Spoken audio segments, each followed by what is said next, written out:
And you just brought up what I think is a potentially strong, I don't know if I want to call it a conclusion to our conversation about the specifics of the show, but to an understanding of what I think makes the show work, which is that Jesus knows our hearts.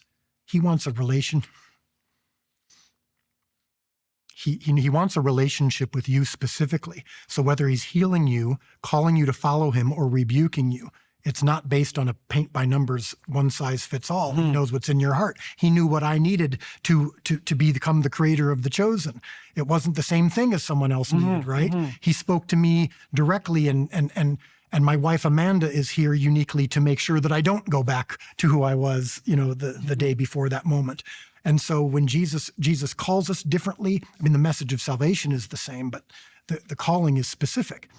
And that's what you see in the show, is that when you see Jesus in the show, we've probably by season 5 have shown, I don't know, a dozen or more miracles, or more than that, callings, rebukes, all of that. But each time it's specific to the heart of the person he's talking to. And we do that cinematographically too. We shrink the moment so that it feels personal. And what everyone says to me when they recognize me in public, 9 times out of 10, and I'm not exaggerating when I say this, will say to me, "Thank you for the show," and they'll start to cry. And you experience this too. How many people, when they meet you, start to cry?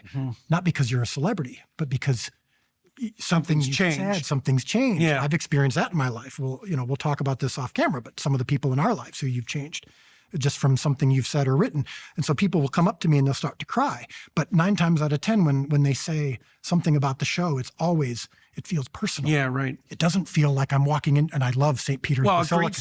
Great storyteller makes the archetypal personal. That's what a storyteller does. And that's what I mean when I say I'm taking him down from the stained glass window. So I visit St. Peter's Basilica in Italy, and it's one of probably the most beautiful thing I've ever seen in my life. It's just beyond belief. It's jaw-dropping. It can be, to the wrong person or in the wrong place, it can be distancing. It can make you go, is this the only way to reach God, is to create this level of beauty, and he's up there on the ceiling, or he's in that painting and that structure? I can't access him. I have to be quiet as I walk through it. I have to admire it. I don't have a relationship with it.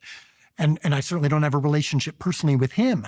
And so what my job is, and what I'm experiencing myself and what you see in the show is again what I talked about earlier, Jesus reaching for you. You might be reaching for him and think that you have to do this perfect thing, and that's oftentimes what happens in the Old Testament. It has to be perfect, perfect, perfect. Jesus comes in and says, you know what? It's never fully going to get there. It's never going to be perfect enough, so I'll do it for you.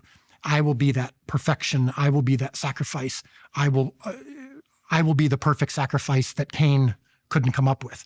And so in doing that, it makes it personal and human. And so when Jesus is healing the woman who's been bleeding for 12 years, or he's healing the man who's been blind for so long, or he's saving Simon Peter from who is a believer, but who is focused on accomplishment and trying to catch as many fish as he can so that he can pay his taxes.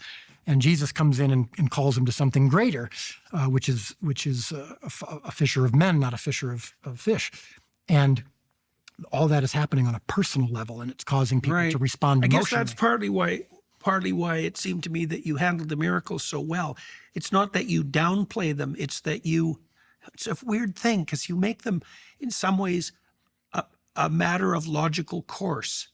It's a weird thing to do with a miracle, but it's the inevitable result of the need. It's and the situation. Yes. And exactly. It's that. Well, that's a strange thing, to make the miracle appear to be, of course, the thing that would happen under those circumstances.